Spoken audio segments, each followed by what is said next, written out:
Hello, friends. Again, it's great, and I'm really excited again to mix with this group. I've been part of one or two discussions in the past. So formally today, I got an opportunity to deliver my talk. Today, we are going to I'll going to share on this post-combustion carbon capture in a gas turbine power plant. As Sir has introduced, I am working for Giant Electric Gas Power Division. I have a 15 members team based out in Noida, Bangalore, and in Kuala Lumpur office. We are kind of supporting sales and commercial organization during the tendering or the bidding stage of a project. We sell gas turbine, steam turbine, heat recovery steam generator, and then generator, the generator for the gas turbine or the steam turbine, and also the various auxiliary or the balance of plants equipment in mechanical, electrical, or control side, which are required for the operation of a power plant. Now, today's topic, actually, I had couple of email exchange with Mahapatro sir to decide on, because the area where I'm currently involved in GE, it's already being covered in the prior talk. Okay, so I thought of coming up with a new topic. Um, this is something very new for me, also for G. So G also started venturing into this post-combustion carbon capture thing in gas turbine power plants. Um, so I hope but as such, this topic has gained a lot of momentum. A lot of discussions are going on, coming from this COP21 Paris Agreement, or the net zero targets, or the carbon neutrality that everyone is trying to achieve across industries. So this topic has gained, a lot of importance now. So hopefully this talk is going to be useful, and definitely I'm trying to be more interesting, so you guys can later on, we can open it up for any discussion. If you have any questions also, you can bring it on. So going ahead, this is just a legal notice, because I'll be sharing some of the General Electric information. So I just have to demonstrate this legal notice during this presentation. Just to set the context, decarbonization, as we all know, it's about eliminating carbon dioxide um, uh, on a kilogram per kilowatt hour or megawatt hour basis. The anthropogenic CO2, which is the human generated CO2, it's mainly coming from combusting a fossil fuel, or a hydrocarbon you mix with air, and then the end product is CO2 and water vapor and the other gases. Fundamentally, we have three recognized way to eliminate CO2. The first one is do not do combustion at all. So go all renewables. Then do not generate it in the first place. So you take out the carbon atom from this hydrocarbon fuel. So you left out with a carbon free fuel. It could be an hydrogen. And the third one is do not liberate it into the atmosphere. So even if you are generating CO2, you try and ensure that the CO2 remains within your control volume. You are not liberating it out to the open atmosphere. That's the topic for us today, which is carbon capture and storage. Now, all of these three, different ways has their own challenges. So renewables, we talked about it before.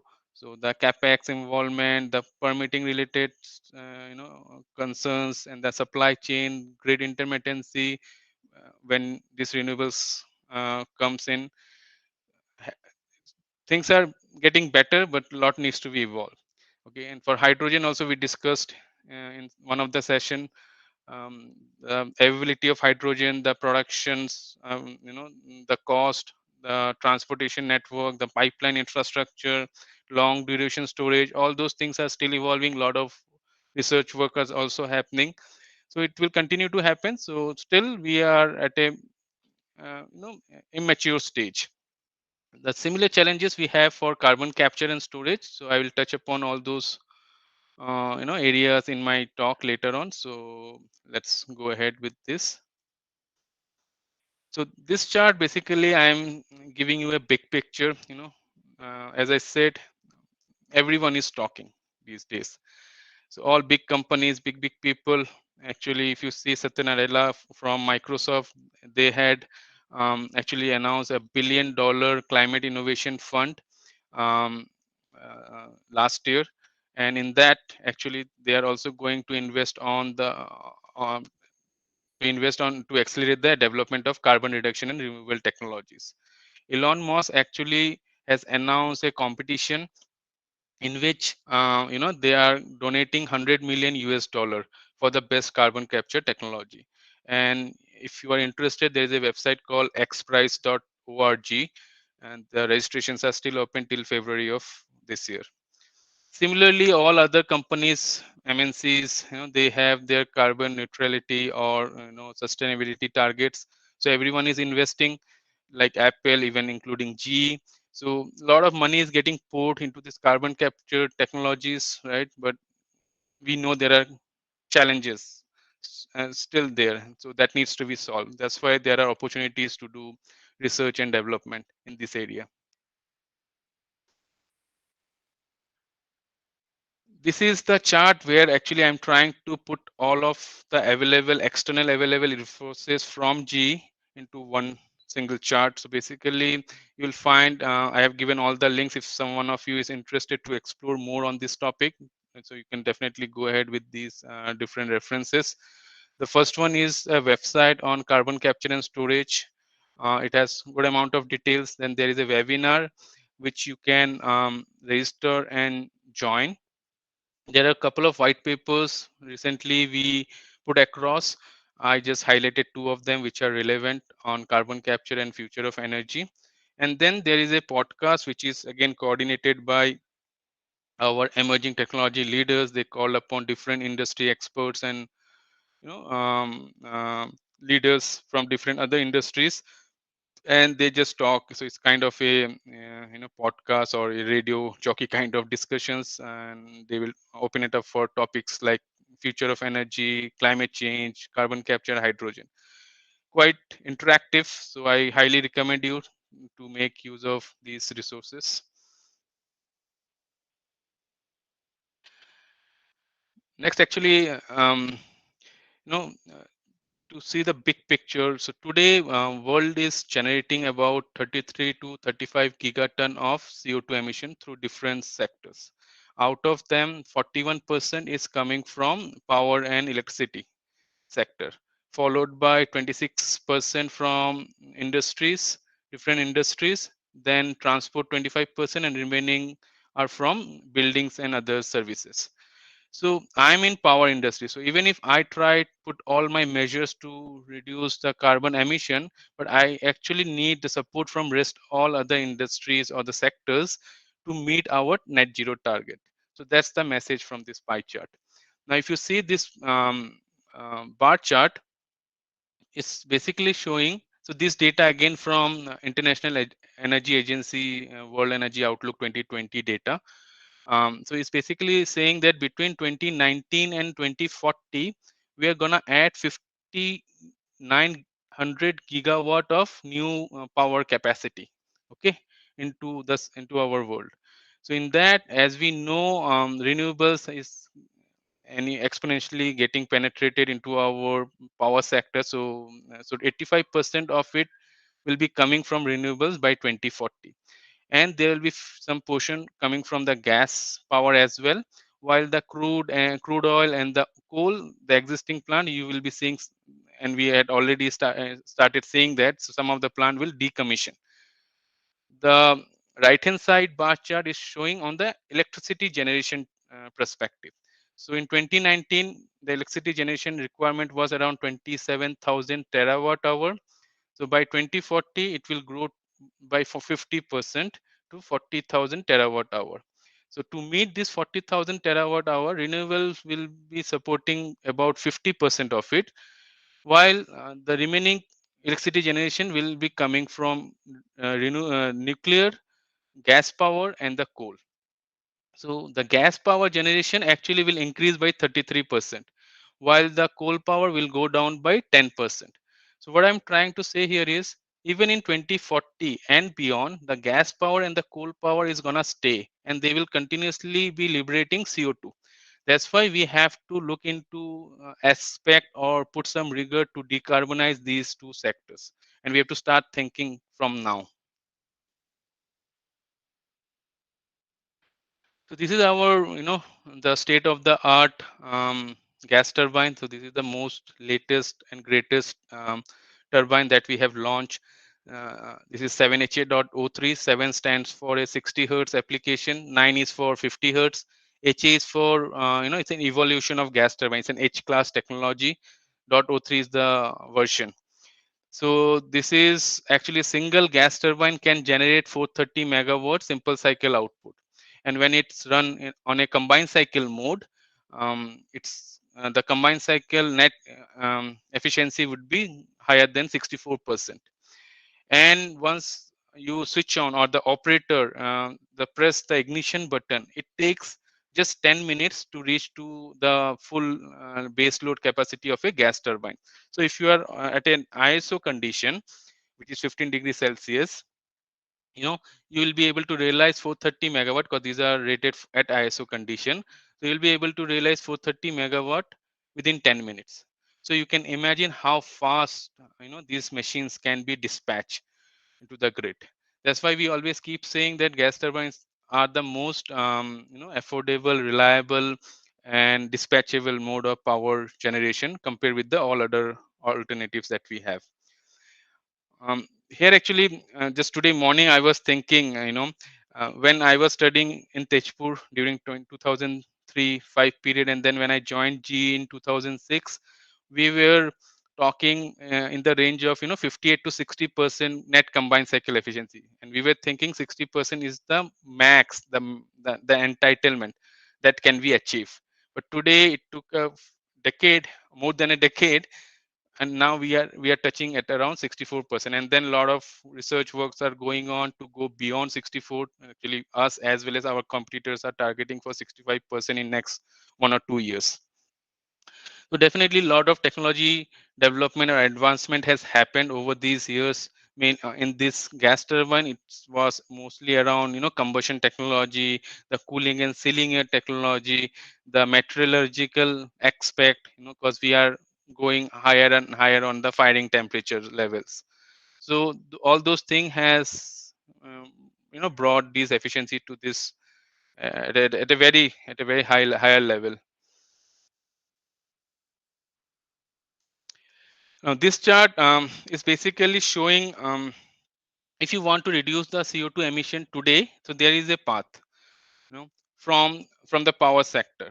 Okay, so in this case, I'm trying to just imagine there is a coal plant, and this coal plant we are switching it to a renewable plant. So it could be a wind or solar.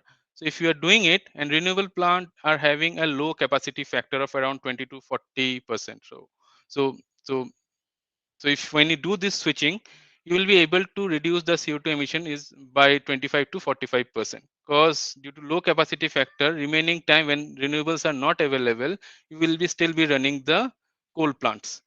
Okay. Now the another approach would be, say coal plant is switching to a base loaded gas turbine plant. In this case, gas turbine plant can be operated 24 by 7, 100% of the time. Since the gas turbine plant are using natural gas fuel, so which will have actually less carbon intensity compared with coal. So straight away you will be able to reduce the CO2 emission by around 50 to 60%. Now, if you mix both the renewable and the gas plant, with that combination, you maximize the utilization of renewables, and when renewables are not available, you run the gas turbine plant, switch off the coal plant completely. So in that case, your carbon emission will be in the range, carbon emission reduction will be in the range of 62 to 78%. And if you bring 4 hours battery storage into this mix, actually today we will be able to achieve CO2 emission reduction by almost 68 to 80%. So so this is something we are just trying to tell to the customer. If they're interested, we can actually do these things, and these all technologies are currently available. Now this chart actually showing a different aspect. What I'm trying to tell here is, gas turbine combined cycle power plant. Suppose for 1,000 megawatt capacity, it takes around 13 acres of land. Okay, for the same 1,000 megawatt of capacity, you see the amount of land required by a wind farm. It's 50,000 acres. So the difference is huge.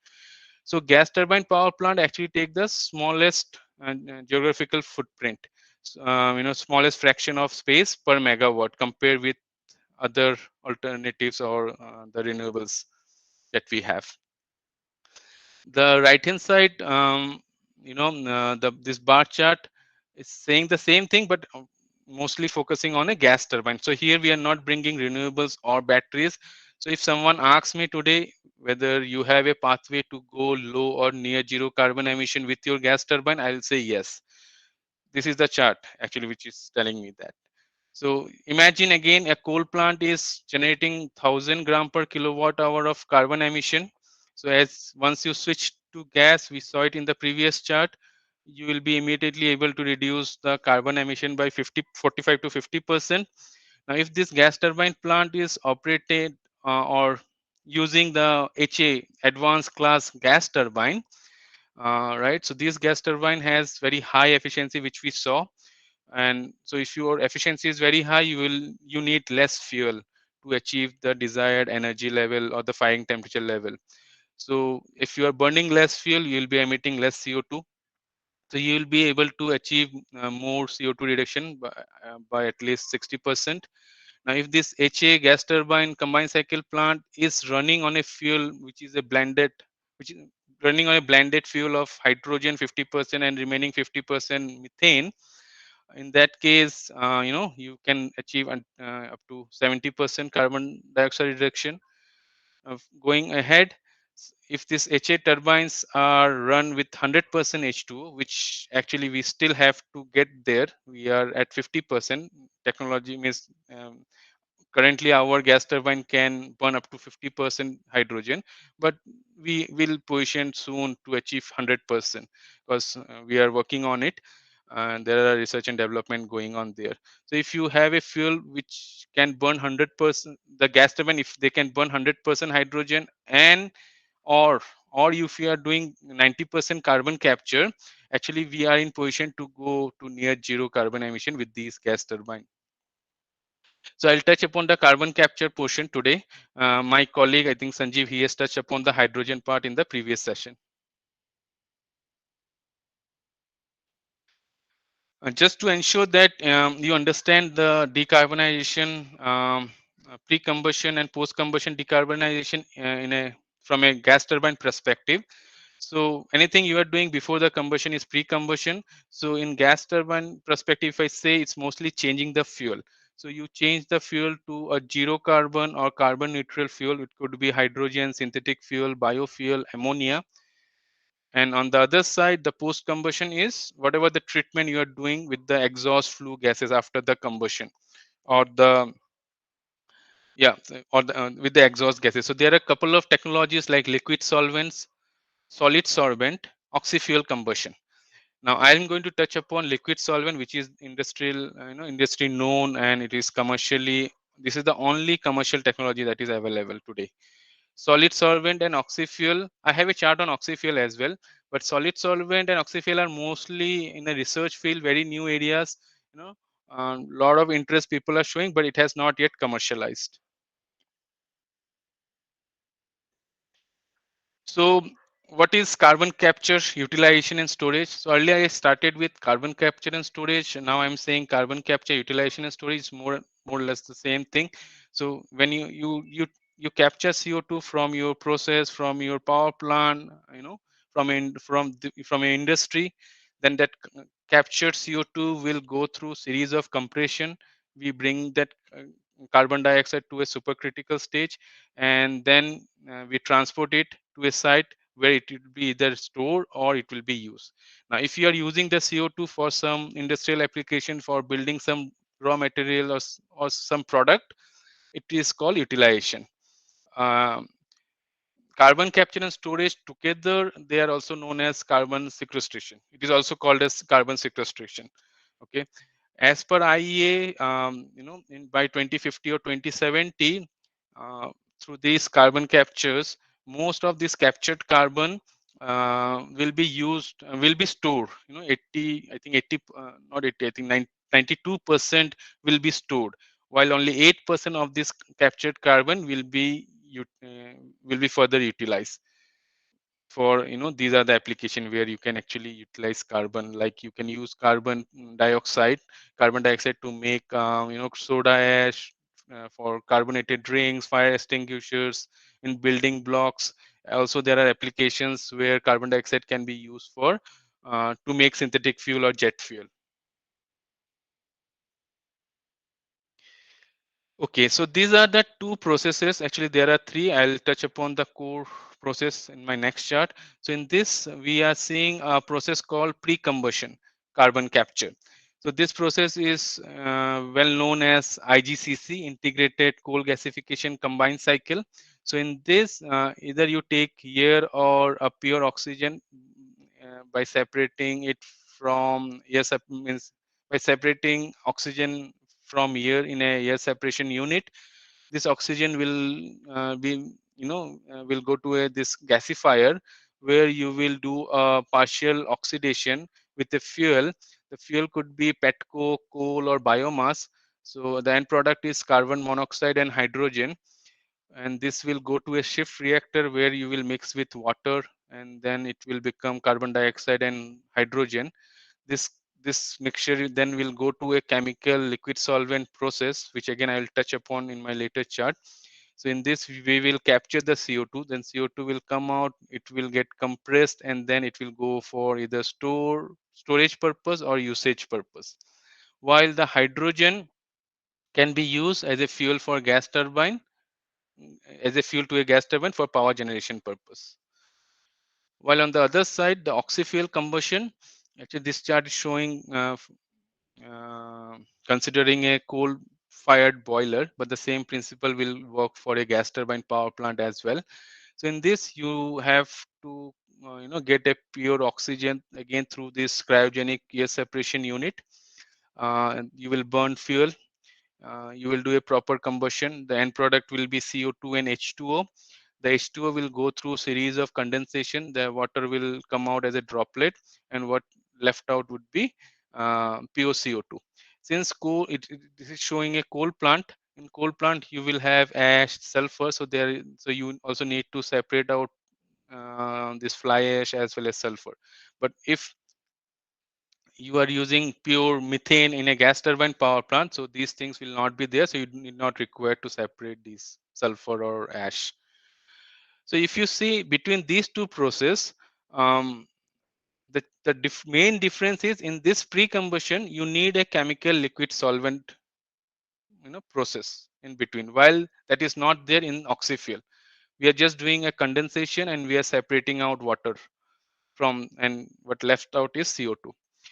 The oxy-fuel actually, due to this whole concept, um, it gives the most purest form of CO2, around 99% purity you can get.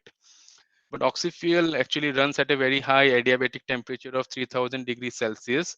So for that, actually the downstream hardware or the metallurgical impacts are there. That's the reason it is still in lab scale demonstration or in research field, not yet commercialized.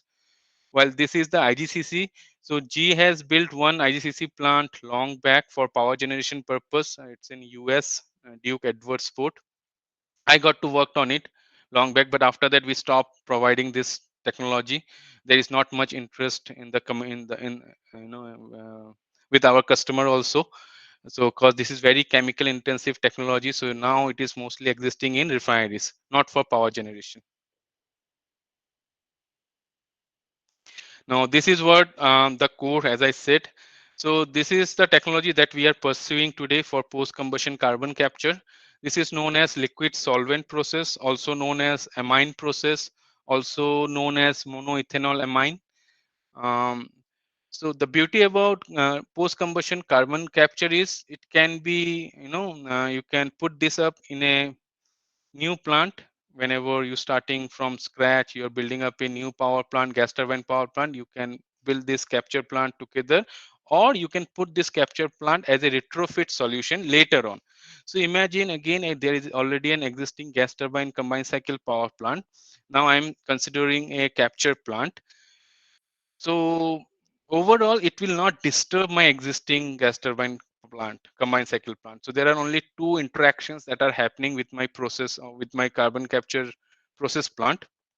One is we are taking a tap steam from this combined cycle, either from heat recovery steam generator or from the crossover pipe of a steam turbine. That's one of the interaction. And instead of sending the exhaust flue gases through this stack, I'm now diverting it and sending it to my process plant first. So in this, the exhaust flue gases, which will have 3 to 5% by volume CO2, come out at 100 degrees Celsius. We will cool it down to 40 to 60 degrees Celsius, and we will send it from the bottom of this reactor. So you see there are two reactors. One is known as absorption column, and the other one is known as deabsorption column. The deabsorption column is also known as regeneration column or stripper column. So you take the flue gases from down, and from top we will sprinkle lean amine aqueous solution. So this aqueous solution has affinity to catch, towards CO2, and this aqueous solution is made up of 30% monoethanol amine and 70% water. We will give enough resident time or the reaction time for these two different flows to interact, and by the time the lean amine comes down at the bottom of the reactor, what it will be a rich amine, so it will capture most of the CO2 based on what percent of CO2 we are trying to capture, 85%, 90%, like that. And the remaining flue gases will go out towards the stack, so it will get liberated to the open atmosphere. While rich amine, after collecting CO2, this is an expensive solution, so we have to recycle it. So before recycling, actually it will go through a heat exchanger. This is called economizer, where we will exchange the heat between rich and the lean amine, and then rich amine will come to this deabsorption column. In this, we will introduce the steam from the bottoming cycle of my gas turbine power plant. Now, if the steam is at a required temperature pressure, then I don't need a reboiler. Otherwise, we need a reboiler in the process side as well. Now, this steam, actually, a lot of steam is required. The function of this steam is to disintegrate or break the CO2 bonding from this rich amine solution. So CO2 will get breaks, again the same counter flow arrangement. So CO2 will come out as a vapor. Again, we will compress it, then store it or use it. While the rich amine, after liberating out CO2, it will again become lean amine, and then again it will go back to the cycle, and this will continue. So that's how this whole liquid solvent process works. So as I said, it takes a lot of steam, so definitely it has a bad impact on the overall combined cycle net efficiency. So we did a simulation for a 1200 megawatt gas turbine combined cycle power plant using our 7HA gas turbine. So we found out like there is an impact of around 6% net efficiency drop when you put an 85% carbon capture into this whole gas turbine plant. And as you increase the carbon dioxide concentration, so like 90% capture, the efficiency loss will increase. So see, major chunk is coming from the steam that you extract. So this steam was supposed to do work in my steam turbine. Now we are taking that steam and using it for breaking the CO2 bond. And then you are consuming auxiliary power in your compression work. Then there are a couple of blowers, pumps, so all this together giving me 6% penalty in my efficiency.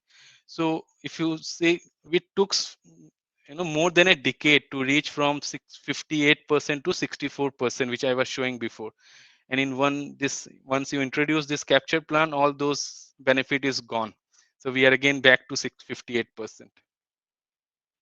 Definitely, this has given us an opportunity to explore and see how we can reduce and minimize the efficiency loss in future. This is another chart. It is again coming from IEA. So what they are showing it here is, retrofit is going to continue for some time.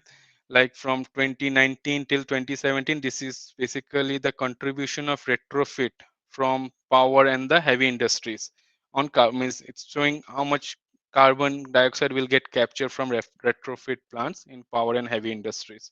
So imagine in 2050, what IEA is forecasting is around 2 gigaton of CO2 per year will be captured by retrofit units, like 65-35%.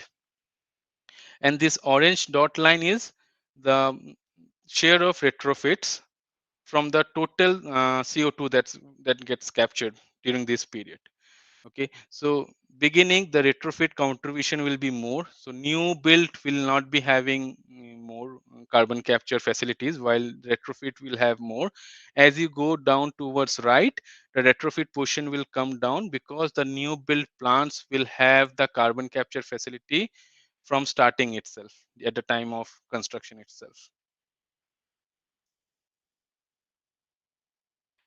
So this is another drawback. If this is on again on a footprint, so you see this is my combined cycle power plant. Just imagine typical combined cycle power plant. This is a conceptual layout, and if I have to put a carbon capture plant, so you just you can visualize how much land it will take.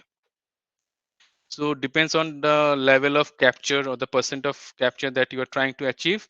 The land requirement can go almost same as that is required to build a gas turbine power plant. Okay, so that's a huge amount of land. So for a retrofit plant, actually customer really needs to see whether they have this much land available within the nearby vicinity or not. So from GE, um, we did a study. There's a different group. They did a study looking into Google Earth, and we have hundreds of gas turbines. So we took, I think, 48 countries wherein we have our F class and the H class gas turbine, and we try to track with these power plants how much land they have within their adjacent locality. So we found out like overall globally is 45% of the plant has plenty of space. So there is no issue. If customer is interested, we can propose these carbon capture plants. While 22% has limited space. In that case, we have to do some research and brainstorming, but it's doable. While 33% of the plant does not have enough space. So probably we cannot deploy a full scale carbon capture in this plant with this technology. Now in future, if some new technologies is coming which will squeeze the footprint requirement by half or lower than that, definitely those can be implemented. Now, I had also gone through an annual report from Global Carbon Capture and Storage Institute. So they are very renowned and they keep track of all the data around the world. So from their latest report, September 2021 released, this is one of the observation from my end. So in 2020, about 75 million ton per annum of carbon capture and storage facility came up in the sense it's are in different phases. Few are in construction phase, few are in advanced development stage, and few are in early development. So development means this just in talks. So because these are big investment, it goes through a lot of approvals, and it takes time. So advanced means it's in early phase, and sorry, the advanced stage means still a lot has to happen, and early stage means yes, in and sometime in near future, in a year or two, these things will materialize and the construction will work will start. So 75 million ton per annum, we saw it in 2020 as a new opportunity. And by September 2021, actually, it has grown by 111 million ton per annum. So almost 50% increase within a year. So that's a good way it's been progressing, if you see. And on the right hand side, the world map is showing the number of facilities that are there, the carbon capture and storage facility around the world. So you can actually count it. So altogether we have 135 odd numbers. Um, 27 are operational. So those operational plants are in red. Four are in construction. Many are in development stage, early or advanced. Two got suspended because of what I understand, the crude oil. Because these plant, most of these plant are used for enhanced oil recovery. I'll touch upon it. So because the crude oil price were going down, so two of the plant got suspended. So from this operational plant, currently we are capturing today around 40 million ton per year. Okay, and if all of these shows up and contributes, so we will be in position to capture 150 million ton today. Means if you are considering today, but definitely a lot other developments are happening as we speak.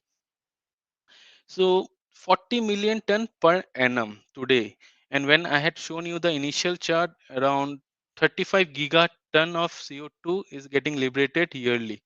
And as per IEA and other different other forums, carbon capture and storage has to contribute one sixth, you know, portion to achieve the net zero target by 2070. So one sixth of 35 gigaton is 5 to 6 gigaton. So we are talking about 5 to 6 gigaton we have to achieve in next few decades, and while we are just at 40 million. So a lot of thing has to happen, and there is a huge gap which we need to cover it up. This is another interesting chart from the same report. It shows, as I said, the liquid solvent carbon capture is not new. It is there from last 40 years. It was initially introduced in 1972, but the applications were mostly in natural gas processing, in oil and gas industry. So till 2010, from 2010 between 2020, some application happened for in the industry sector, like for hydrogen production, for chemical production, for ethanol production. Now, interesting is between 2020 to 2030, you see the shift or the transition that is happening. Now, all these capture plants, most of them are coming in power sector, both in natural gas and in coal. And new industries are also showing interest to put this carbon capture facility, like iron and steel mill industry, cement industry, waste to energy. And these bubble size are basically the capacity of these are different sites. Okay, so these are showing the capacity, how much they are targeting to capture CO2 from these sites. Now I touched upon the capture portion, and then I also talked on the, actually I'm not going to cover in detail the utilization part. On the storage, definitely, as we know, most of the CO2 that we're going to capture is going to be stored in subsurface, below earth crust, in some geological formation. So again, a lot of research works, a lot of ways people are trying to find it out how effectively this can be stored. I think in most of the talks there are currently three known ways we can store CO2 in subsurface location.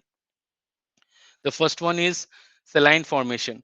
So in saline, this saline formation is kind of a saltwater bed or brine, brine, what do you call this, permeable sedimentary basin.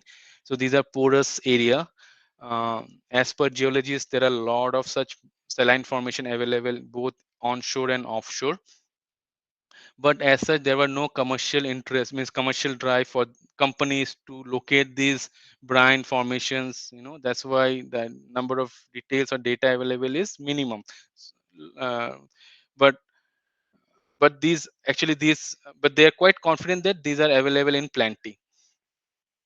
The next one is, which is well known to all of us, is enhanced oil recovery. So enhanced oil recovery, these reservoirs wherein we find the crude oil or gases, the natural gases. At the end of their cycle, the pressure in these beds will be will be less. In that case, it will not come out easily. So these oil companies are making use of this CO2, captured CO2, and they are pushing it, they're running a parallel pipe, they're pushing it, and, with that force, and the density will get changed. So this will help to take out those remaining hydrocarbons that are there in these reservoirs. And definitely, these companies will get additional hydrocarbons, so those are like additional revenue sources for them. So there is a commercial, economical benefit. So that's why they are showing interest, and this enhanced oil recovery was there, is still there from last 40 years. One thing I forget to tell is, all these reservoirs, one thing we have to, that's important for us is, wherever you're going to put this CO2 underground, we have to find a cap rock or a seal. So this cap rock and seal is kind of a impermeable structure. So once you inject CO2 underground, right, over time the CO2 will have a natural tendency to come up through biomass or through capillary action. So once it come to this, once it come towards, once it just touch this cap rock or this impermeable structure, it will get stuck there, for hundreds or millions of years. And there actually you will find most of the oil or gas reservoirs. Okay, so if you are doing an oil explorations, mostly that there is a cap or seal on top of your reservoir. So the third one is actually those depleted reservoirs. So once you harness out all the oil and gases from this bed, so that there is enough space available. So these are the ideal places where you can inject CO2, and this can be done actually at a, in a rapid deployment you can do, and you can immediately do this storage if you want. So these people are, means expert are saying these are the ideal place where you can do immediate CO2 deployment. Now, after this storage, just a pitch on the transportation. So it's just giving a visual representation of where we are today with CO2 pipelines. Actually, that transport you can do it through truck, through ship, through what you call trains. But most economical and low cost option is pipelines. This is a map of US and Canada. So this black lines, actually all these clusters are showing a very massive natural gas infrastructures. You see how clumsy it is. But when it comes to CO2, you see just handful of CO2 pipelines are existing. So most of them are actually in US. Altogether in a world, we have about 8,000 kilometer of CO2 pipeline today. Okay, so it's not enough. Lot of this infrastructure development also has to happen on the transport side. Then there were talks on whether world has enough capacity to store CO2, the way the CO2 is being liberated into the atmosphere. So we are, so again, this data came from Global CCS Institute. So they looked into the geographical and the geological data from various sources, because these data are available from the oil exploration, from these company who are doing oil exploration. So they looked into all the regions. So you can see they are showing a confidence level, high, medium, and low. So in US itself, they are saying there is a high confidence that I have a storage capacity available between 2000 to 21,000 gigaton.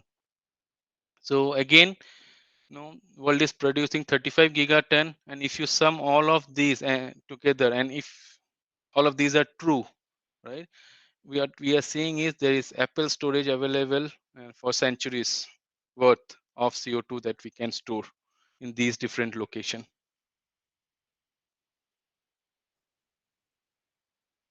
I just want to touch upon a bit on the pricing side. Now, as I said, these are very heavy capital investment. When you put a carbon capture process plant, the cost could be somewhere around $1,000 per kilowatt, which is more or less similar to a gas turbine power plant.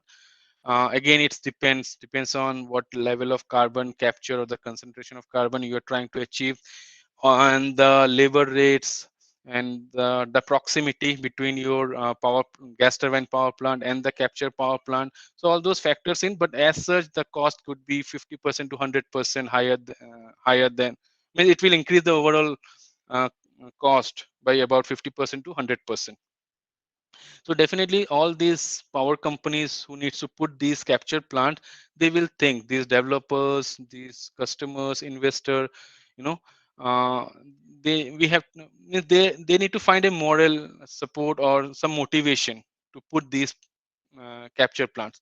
So carbon tax is one such means which if you introduce and if it sustain, right, definitely this will help them. So carbon tax is like, you once if you are liberating carbon dioxide, you have to pay a tax on it.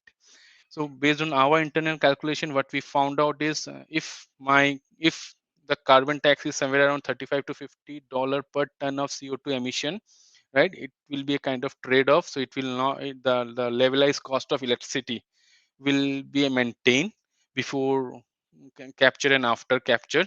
And we know, like country like Canada and some of the countries in Europe, they are they have already set, you know, increasing the carbon tax year over year. So once you go above on this carbon tax, so definitely these company will get benefited, and then there will be a moral support to put these capture plants. The right hand side, details actually coming from 45Q tax credit is an act which is introduced in US 2018. So in this also they are supporting these companies who are doing carbon capture.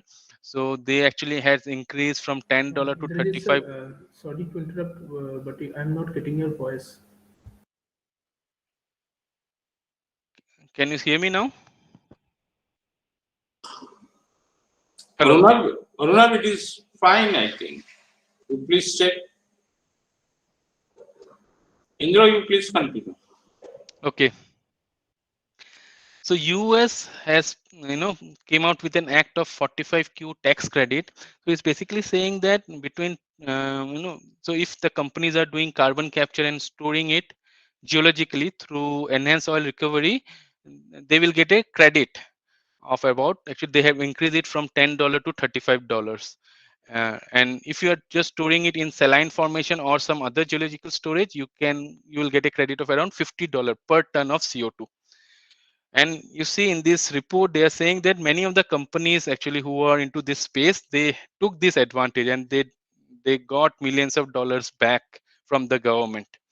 Okay, so all these reforms and policies are supportive, and that again in developing countries this thing has to evolve, and this thing definitely required for this company, you know to get some support.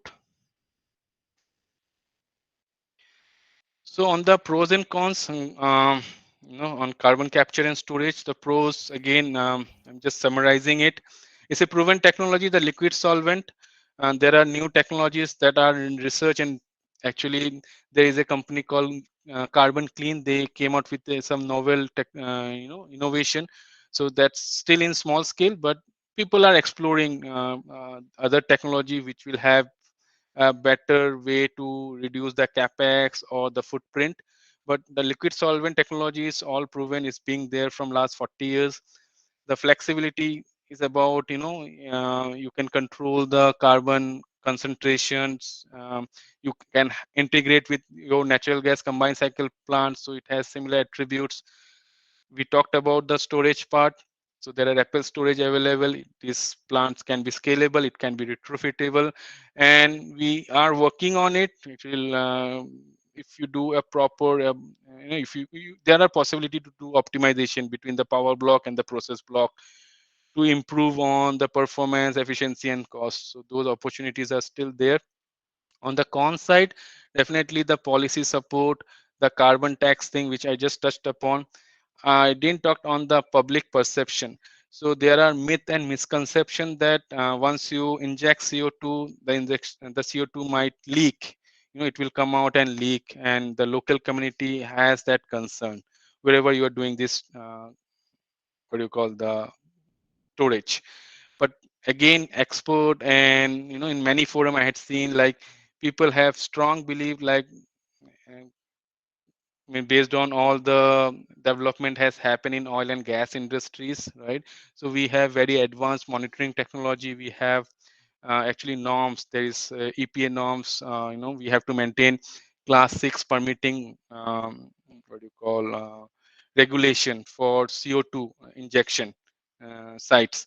And with that, actually, and again, you if you maintain the safety and maintenance properly, we can actually store CO2 for hundreds of millions of years.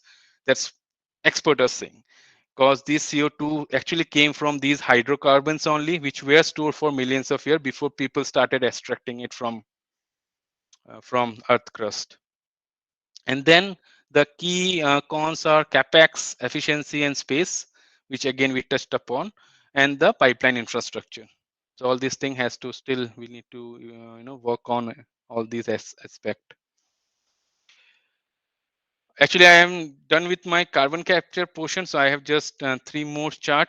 So this is actually showing you just to give you a view on how an ideal business model will look like for a decarbonized gas plant.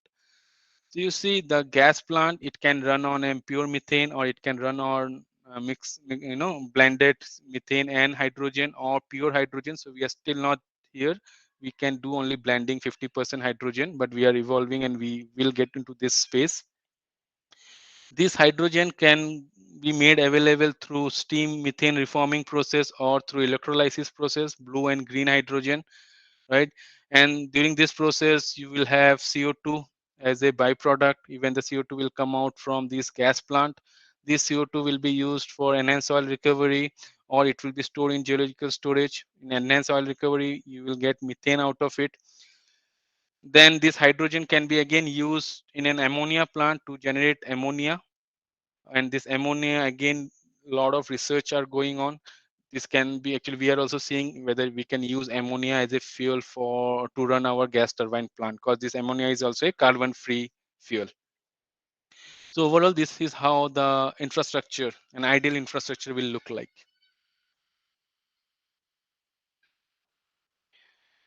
This is a media coverage just for your information. So last month on 15th of December, we got our first, full scale award, a FEED study award, wherein we are putting a gas turbine power plant and also a carbon post combustion carbon capture plant. So in this is a site in UK. It's called Net Zero T sites. So it's an industrial area. So today actually we are doing market development and advocacy. So we don't have our carbon capture technology. We are evolving. So we have our research in global research team. So they are evolving. So in next 3 to 5 years, we will come up with our technology. It could be liquid solvent or solid solvent, which I don't know. So all these works are going in the back. Um, but now I'm partnering with some of the companies like Technip Energies, Shell, Linde, Fluor, who are into oil and gas space and who has this liquid solvent technology already available, right? So I'm partnering with them. They are giving us their carbon technology. I am giving my combined cycle plant engineering, operability, and plant integration expertise. So together we are, working on these FEED study. FEED is front end engineering design. So these customers, again, it will go through phases, right? So we did the pre-feed, we got that order, we got some money to do more engineering. Now we are in feed study stage. It will go for 6 months to a year. After that, if customers see everything perfect, right, then it will go for formal tendering. And in next couple of years, this plant will show up. So this is my final chart to concluding with my decarbonization journey, with our decarbonization journey.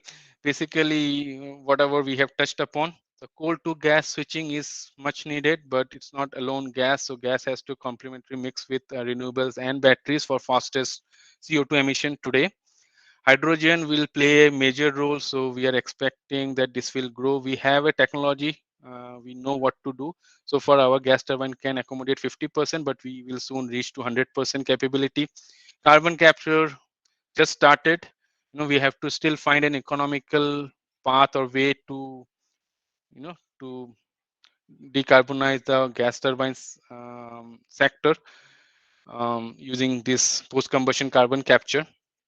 We need support from these policymakers. We need strong reforms, because these are again long-term investments. So definitely some motivation is required. And finally, this climate change is real. We definitely have to put urgent priority on it and a global attention. So with this, actually, I will conclude my presentation. So we can open it up for any discussion or any queries if you